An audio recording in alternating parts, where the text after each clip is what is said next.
You are listening to the Success Leaves Clues podcast, where we're having conversations with regular people doing outstanding and legacy-changing things in corporate America and entrepreneurship. If you're looking for the blueprint to help you make less mistakes on your journey to freedom and ultimate purpose, then this is the podcast for you. And now, here's your host, Dr. K. Dr. K.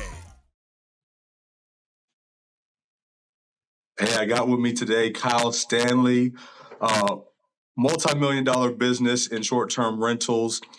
You've got an amazing, portfolio and resume when it comes to investing. But what strikes me a lot is your podcast, and more so the name of your podcast, The Fearless Investor. Yeah, that is the name. Yeah, that it strikes me because those two words don't usually go together. How did you come up with that?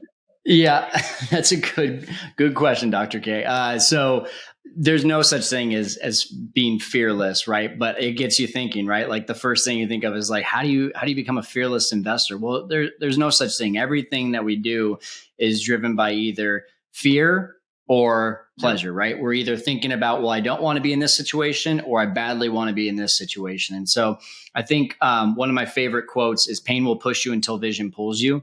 And so the idea is we're going to have that fear, right? And I was talking to a good friend of mine, Tony Robinson, the other day. Like, one of the things that drives his business, he's one of the hosts of the Bigger Pockets podcast for rookies. And he was talking about, like, there was that one time that my son, I wasn't even able to pay for my copay to have him checked in on at the hospital. He's like, I never want to be in that situation again. So like, he's driven by that fear of never wanting to go back. Some people, they'll get to that point where they're like, I'm driven by, I want, the financial freedom so that I can travel the world, so that I don't have to ever check my bank account again, so that I can give back, and those are the ones that, like, for me, that's where I feel like you truly reach like this gratitude and abundance mindset, because you're going for so much rather than trying to avoid a situation. But both are super motivating, right? So like, that's where I like talking about fear, because here's a guy like Tony, who's like massively successful, and a lot of what he says is driven by fear. And then you talk to other people and they're driven by this immense pleasure or this immense desire or fantasy that they have. And that for me is like the point of like, let's get to a fearless mode where we're just going for the biggest dream that we can have. Yeah. When you say, so it's almost to a point where you have to do it afraid. The fear doesn't necessarily go away. Yeah. I don't think it ever goes away. I think anything though, right? If you have the confidence to go out and do it again and do it again, where does all that come from? That comes, first of all, from educating yourself and learning how to do it. And I was just talking to one of my students like yesterday. She said, like, I'm just so scared about going and getting this next deal. I said, well, what are you scared about?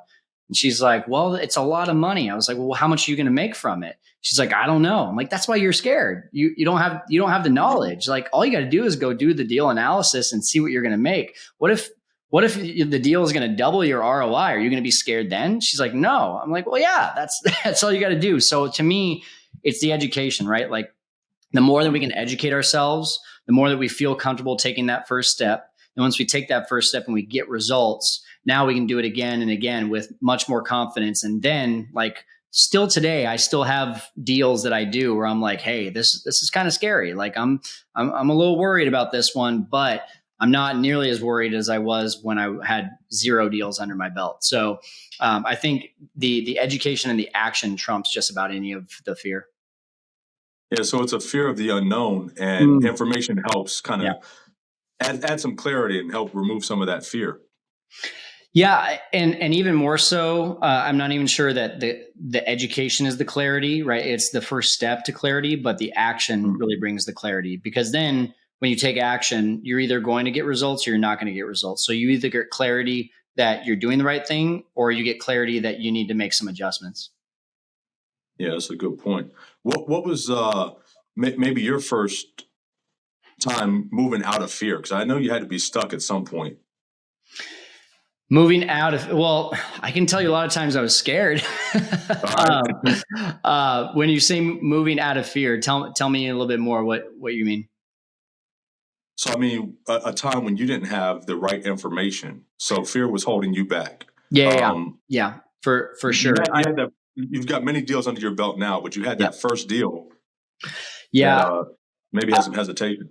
I would say, from September 2018 until January 2018, I was in this like education mode, and I was stuck there because all I was getting was the surface level stuff, right? We go on to YouTube, we go on to, even these podcasts, right? We get information, but we don't get instruction, right? There's very rarely like, do this, do this, do this, and it applies to everyone, right? Like typically we have to look behind the curtains a little bit and see, all right, what do we really need to do? And so I was doing a lot of research on how to find apartments. And then I looked down the apartment route and I was like, man, that's a lot of money. Then I was like, well, what about flipping houses? And that just seemed too complicated. And then wholesaling like came up and I was like, well, that sounds cool, but like, that sounds like a lot of work. And so there was just this like time of 4 months for me where I was just like, I was paralyzed by not knowing what decision to make. And so one day I finally was like, all right, I've been doing this for free for the last 4 months and I haven't gotten anywhere. So maybe I need to spend a little bit of money. So I went to a seminar. It was only $199. Fortune Builders is the name of it, if you've ever heard of it. And they were teaching how to flip and wholesale houses. And of course, by the end, they've warmed you up enough to where now they're like, all right, we've shown you a little bit, but now we want to teach you step by step right next to you. And I was like, all right, well, whatever that's going to cost, I had already seen, like, if I get one flip under contract, I can make 30 grand. And sure enough, their cost for doing business was 30 grand. And I was so convinced at that point that, hey, you know what, this already helped me make such a concrete decision. Whereas the last 4 months, I've just been stuck in fear that I'm just going to do this. And I did it. I had my first flip under contract 6 weeks later. I had my first rental under contract that I was going to renovate about 3 months later. And before I know it, I'm jumping into short-term rentals and making more money than I have ever made doing anything as an entrepreneur for the previous 10 years of my life. So for me, man, I guess the biggest thing was getting out of my own way and, putting some skin in the game was the way that I got out of fear. Yeah, during that 4 months when you're getting kind of inundated with courses and information, do you feel like there was too much information, or can that be a problem? Oh, 100%. There can be too much information. We overcomplicate things. I started out by watching Grant Cardone, who, barely follow anymore just for a number of different reasons. But what I liked about him in the beginning is he made it so simple. It was a numbers thing. I'm good at numbers. Like I could calculate an NOI and a cap rate and the return on investment just by following his formula, but getting the deal and raising the money and finding the relationships, right? It starts to complicate things. And then you start hearing about people who are wholesaling the deals and then they're flipping the deals and then they're doing creative financing. It's just like, it's analysis paralysis 100%. So that's why, there's one thing that I really do like that he says, and it's something that I started doing was just find one path and find one person that you're going to listen to. If they are where you want to be, just listen to them. Don't go listening to a bunch of other things. Don't go buy a bunch of courses. Don't be an education junkie, right? Like there's plenty of those out there that like I've got people that have spent over $10,000, $15,000, $20,000 in education, and they still come to me and they're like, "Hey, I want to pay you." I'm like, well, "What's going to change?" Like you have to commit yourself to something before you even start like looking for another thing. I talk about master, automate, scale. Master what you're doing first, automate it, then move on and try something else or scale that business to a different location or to a different exit strategy. It doesn't make sense to, and I say this out of experience, it doesn't make sense to half-ass something and barely do it well enough to make a little bit of money and then start something new. You want to dominate that one thing to the point where you have made so much money and done so many things that you can automate most of that business and then move on to the next thing. So for me, like, that, and I know I went off on a tangent there, but like that's what one of the biggest issues is. People just try too many different things. They educate themselves too much before they ever just decide and commit to something. Yeah, it's not a tangent at all. It actually goes back to your earlier point of taking action, because you can take all of these courses, get all of this information, and that's why they hop from, course to course or class to class, and they're not taking the action that's going to help propel them forward. Yeah. I believe in this so much that I actually made an acronym on it. You want to hear it? Yeah, let's hear it. So action is the acronym. A stands for, are you truly ready? Right? Like, I talk to so many people who are like, yes, I want to get into short-term rentals and I want to do Airbnb.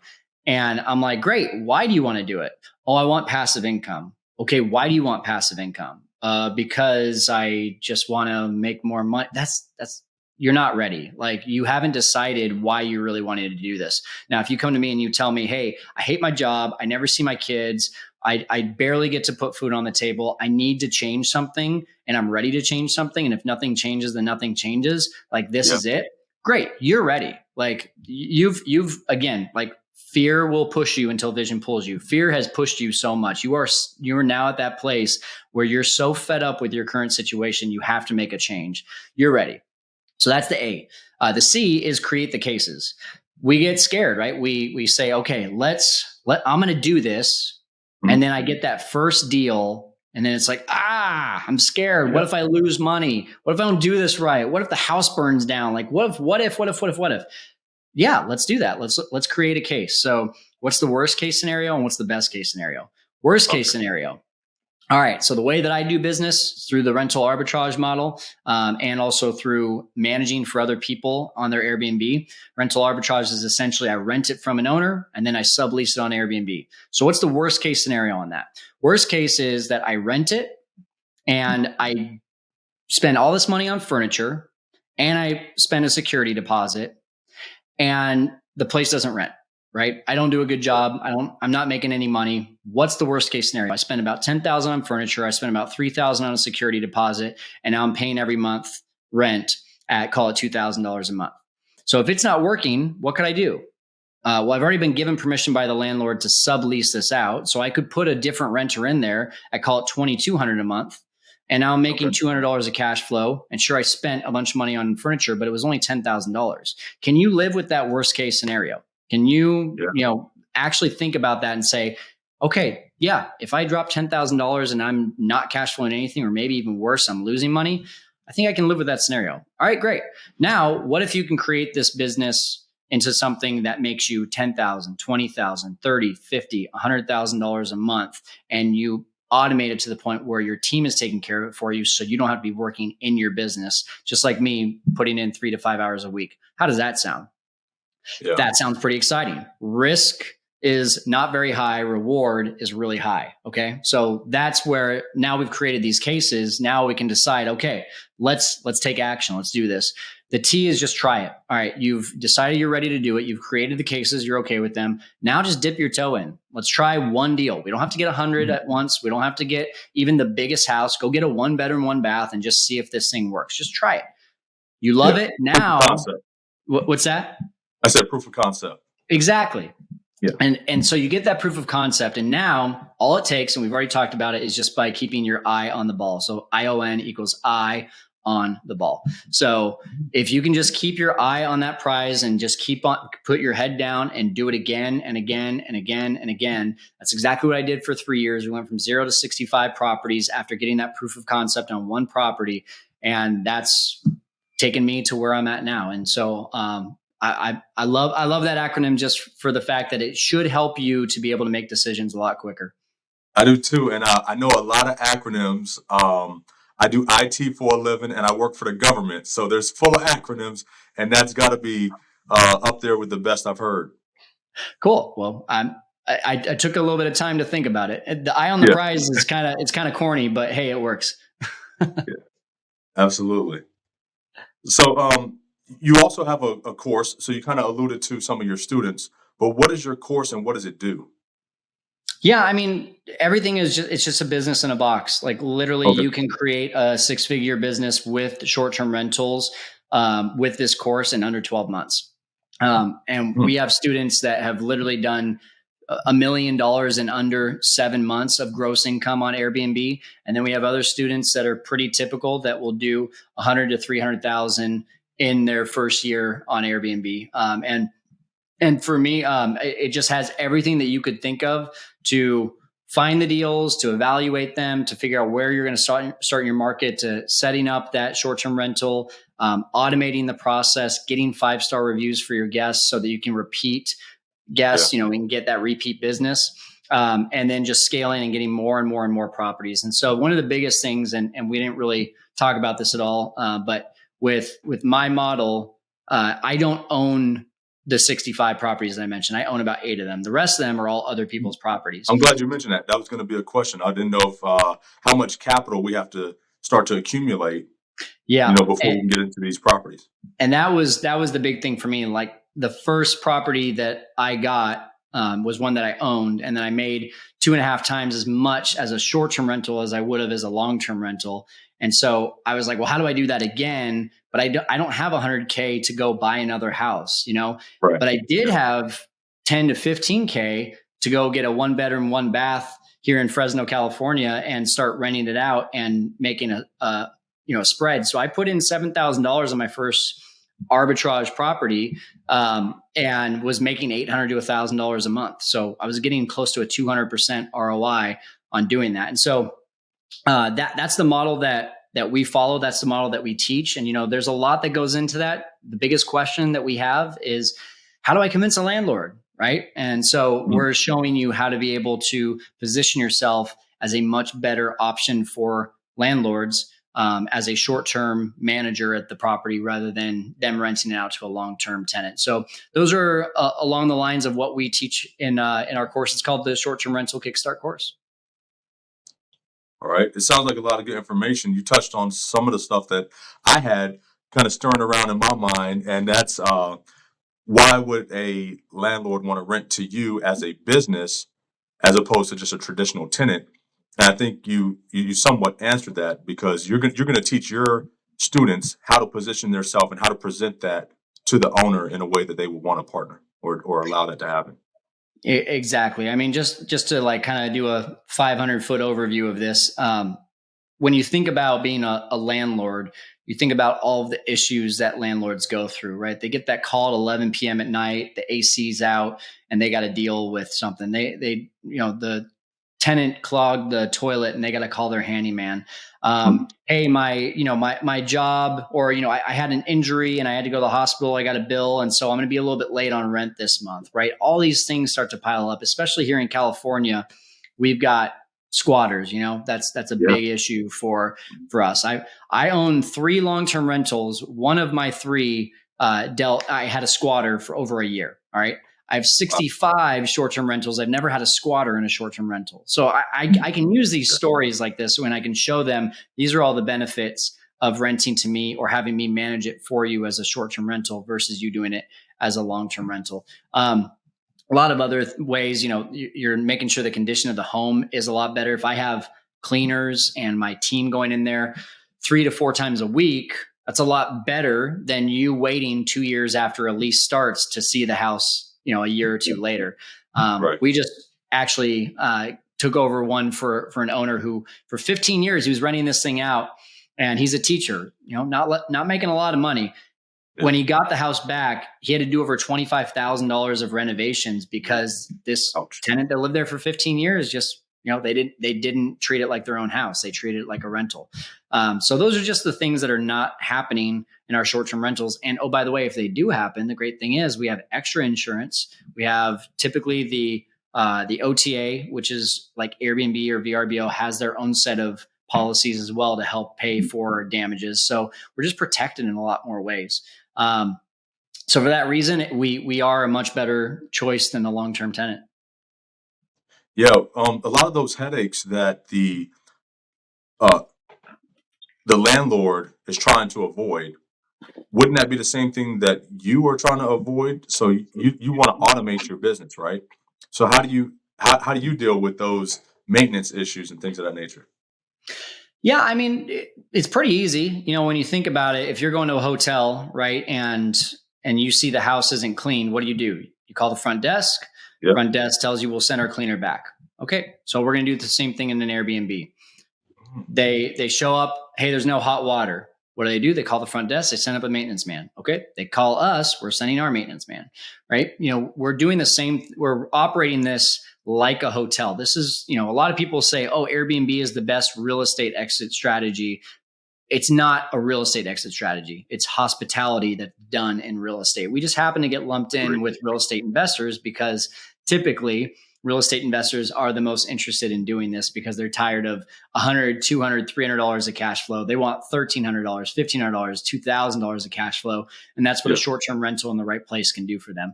So we operate it like a hotel. And, I think that's the biggest thing, though, I would say, Dr. K, is that most people jump into this business and they're like, I just want to see how it goes. And they get one rental and they cannot imagine even adding a second, a third, a fifth, a 10th. They cannot imagine it because they're doing the cleaning, they're doing the maintenance, they're doing the guest communication, they're doing the pricing, they're doing all of it.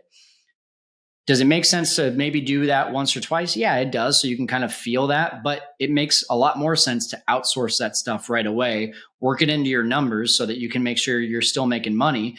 And if you can do that, now we can build this business a lot faster because we've automated most of the day-to-day headaches. This is why I only work 3 to 5 hours a week, is because I just have really good people on my team and I'm checking in with them and making sure they're doing their job. Awesome. The way you've built your business, and you're talking about automating processes, you have 65 units, and I'm quite sure they're not all in Fresno. I'm just assuming they're either out of state or at least out of the city. What from your background helped you to, create these processes and manage a business of this scale? Yeah, that's a great question. I literally just posted in our Facebook group, which, by the way, guys, if you're looking for a free resource, yes, we got the Fearless Investor podcast and YouTube channel, but we have the second biggest Facebook group in the world for Airbnb. It's called Airbnb Masterminds. But I think this post is going out on Thursday, but so many things led to where I'm at now, right? Like it was 9 or 10 years of just trying everything under the sun, doing all the things wrong, grinding, starting up businesses, trying new opportunities. And, that road kind of looks a little bit like this. Right out of college, I was a sports anchor. That taught me, how to present myself. So hence the podcast and YouTube channel. It also taught me really well how to get things done in a mass amount in a tight deadline. A lot of times in that job, I would show up on Saturday at 11 a.m. not knowing what I was going to be talking about for 5 minutes at 5 p.m. And I would have to go out and film it, edit it, shoot it, or write it and present it. Plus, making myself look professional along the way. So that taught me a ton. It also taught me that I did not like working for other people. So that was the first exposure into my entrepreneurial world, where I started a business on the side. I was making videos for high school athletes, helping them get recruited to play in college. So I was taking a lot of those skills, but now I had to work on sales, right? I had to sell my services to other people, and I had to work on presenting myself in a professional way and convincing people. I was a 22-year-old kid, convincing them that I could make a good enough video that their kid, who was not much younger than me, could get recruited to play in college. So there was that taught me a lot. Taught me business aspects as well. One of the things that I unintentionally did in that business is I created a very low ceiling because I was doing all the work. I didn't outsource anything. I was doing all of the work. I was working in my business and not on it. And for that reason, I promised everyone the world, and I ended up working for pennies. Yeah, I burned myself out. Plus, I was just working for pennies, man. I mean, a good year in that business, I made $40,000. That was a good year. And then I knew, kind of writing on the wall, I knew I had to change some things. So I knew I needed to add another stream of income. Got into a multi-level marketing company that really helped me more than ever in my life to work on self-development. And so today, that's a big thing for me, leadership and self-development.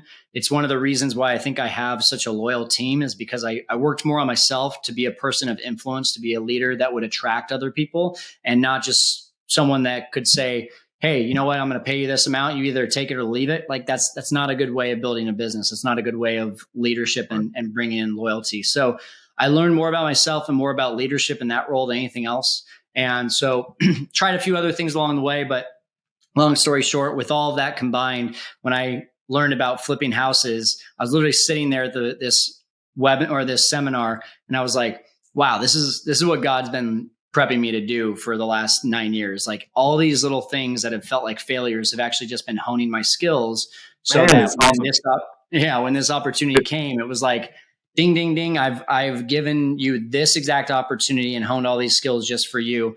And so I think that's why I moved so quickly with getting my first 2 flips under contract really relatively quickly after that, because I had all those skills honed.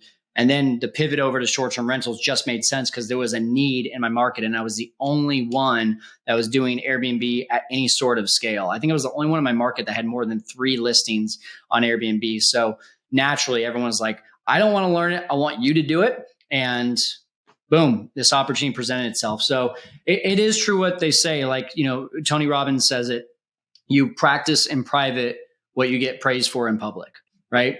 Yeah, everyone thinks like, oh, Kyle, 3 years, like 2019 and 2022, 65 properties, you're an overnight success. No, absolutely not. Like I took so many years of just like trying to figure out what was going on. And there's a reason I look 53. I'm actually only 35. There's a reason I look older is because for years, man, I was just grinding. I was just trying to figure it all out. And there is one learning lesson I have in all that is that I could have moved a lot faster had I just had someone by my side and put my ego to the side and said, no, I don't have to figure all this out on my own. I can hire someone. I can bring someone in that will show me the way. And that probably could have cut 5 or 6 years off of my learning curve. Man, Kyle, you got me excited several times throughout that spiel. And I didn't want to slow you down because it's good information, but I do want to go back and kind of unpack that a little bit so the audience doesn't miss some of those things. Sorry, I get excited. Yeah, I got excited with you. One is some of your failures along the way, you realize and recognize the fact that was preparation for your future success. And I want people to kind of understand that. And if you can even explain more into that, because a lot of times people are stuck in the now and they're not seeing things clicking or working, but it's actually preparing them for that next step. Yeah, I've got a great book for you. Necessary Endings. I think it's God, I can't remember the name of the author. I'm literally listening to it right now. That book is amazing for realizing that if you see the writing on the wall, you're not quitting if you're accepting the fact that this just is not going to work. And they even talk about like there's 3 different types of people in your life. This is a great book for not just business. It's great for relationships too. There's people that are literally killing your vibes. There's some that are just not adding any value. And then there's some that are literally like, those are the 5 people that you want to surround yourself with because they're going to make you better. This for me, this book, like I look back on, for example, the business I told you I had, that best year I made was $40,000. I would have shut down that business probably 3 years earlier and saved a lot of headache had I read this book ahead of time. Because you're going to come across these times where you're just like, man, I don't want to quit. I don't want to give up. And there are times when you should not, but there's also times when you've just got to look at the writing on the wall and say like, this is not the opportunity for me, or I have not created this to be in line with my lifestyle. Like building a lifestyle business is a very big thing. And we can talk a lot about that too. But you've got to really get to that point where you say, hey, it's okay. Like I didn't make this a success, but I did learn a lot of things about myself along the way, about my skills that I can now use for something else. And that's to me, the big thing that I took from that is the reason I told you I was doing research on real estate from September of 2018 to January, that was a really significant time because that was the time my dad was in hospice. When I was in that moment, in that 4 months of learning, the whole motivating factor was like, do I want to be working until the day that I die? And am I doing the things that I'm actually good at? And the answer to both of those was no, I don't want to work to the day I die. And the second answer was I'm kind of doing the things I'm good at, but I feel like there's something else out there that I would be better at. And that was a tough decision to leave that business and leave the multi-level marketing company. But I knew by doing that, it was freeing up my time to find that thing that I was going to be good at. enter real estate? Yeah. You talked about the MLM network marketing. For myself and my wife as well, we did MLM, and it was the game changer. Right Yeah. before that, it was all employment mindset. Just working your 9 to 5, being content, and it changed for us so much, and for myself, because it forced us into meetings. It forced us into networking, building a team. There were so many skill sets that were learned from that. And let me ask you, how successful were you with that MLM? So in the title, we made it pretty decently high, but that it equated to about maybe $2,000 to $3,000 a month. Yeah, exactly. So same here. The title was like, I'm in the top 0.5% of the company, but I was making sometimes on a good month, $5,000 a month. But that was not how I define success in that. A lot like what you're saying is it was, I mean, I can tell you the biggest thing I learned from that is how to read and treat other people so that you can be a person of influence in a positive way, of course. But like I can read someone now better than I ever could in the past. You know how like you get around people for the first time, we're like, they're like, I bet you did X, Y, and Z in the past. And you're like, how did I know that? Like, I feel like I learned people so well that like, I'm not like that, but I feel like I can read things a lot better. And that gives me the opportunity to connect with people a lot easier. It gives me the opportunity to collaborate more with the people that I want to be around. And that's part of why I started the podcast too, is I have relationships with people that, are multimillionaires and doing amazing things in the investing in real estate world that I'm just like, I look at myself 4 years ago and I wouldn't belong in the same room with them. I just think it just came down to finding ways to add value to top level people, to relate to them, to learn them, to see like what is it that this person is missing that I can fill in that gap. And that to me is how you get yourself in with people like that. Yeah. Be a value add, right? Yeah, In every room you can. exactly. So I got a request for you. I appreciate your time and everything like that, but I want to see if we can get anything for my listeners, for the audience. I'm excited about your course and about short-term rentals. I'm sure they're going to be excited too. Is there anything we can get a discount? Yeah, for sure. So on our website, fearlesskyle.com, you'll see that you can go on there and it's the course, again, business in a box, helping you to build a 6-figure income here in short-term rentals in under a year. It's a steal, $14.97. I'm giving it to your audience though at even lower, $500 off at $9.97. So I think, you'll have a link there. You can direct people to where to get that. But this business is, again, just if we go back to that acronym, right? Action. Are you ready? Create the cases, try it. And then if you're successful with that one trial time where you can get proof of concept, now it's just about keeping your eye on the prize. So if you're in the try it phase, just go over, get the $500 discount. That's only going to be for your members though. Appreciate it. So I'll make sure I get a link. I'm going to put that in the description. And I also want to add the Facebook group, in the description as well, so everybody can join that amazing community too. Yeah, absolutely. Please do. Anything you can do to get my free content. There's a lot of stuff out there. Just search Fearless Kyle and you'll find a lot of it out there. All right. So I got something, Kyle, I love to do on every episode. The name of the show is Success Leaves Clues Podcast. So I like to point out a couple of clues that I picked up that have helped me be successful, and I'm quite sure the audience will pick up some things of their own. Yeah, sounds great. Yeah, we started off with the name, just fearless, and the way you explain that is, in a way I've never quite heard it before, right?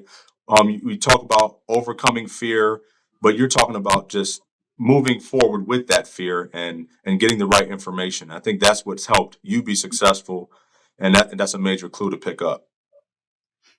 Absolutely. Yeah. You're never going to go without fear. You just got to learn how to deal with it. And it's either going to paralyze you or it's going to drive you. Yep.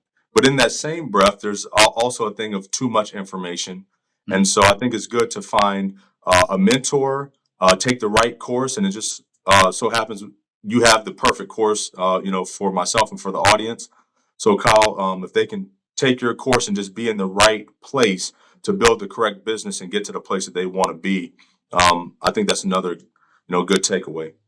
Yeah, absolutely. I mean, you can go and try to figure it out on your own. I always talk about it like a puzzle, right? You can go on YouTube and you can get the free content, but that's information.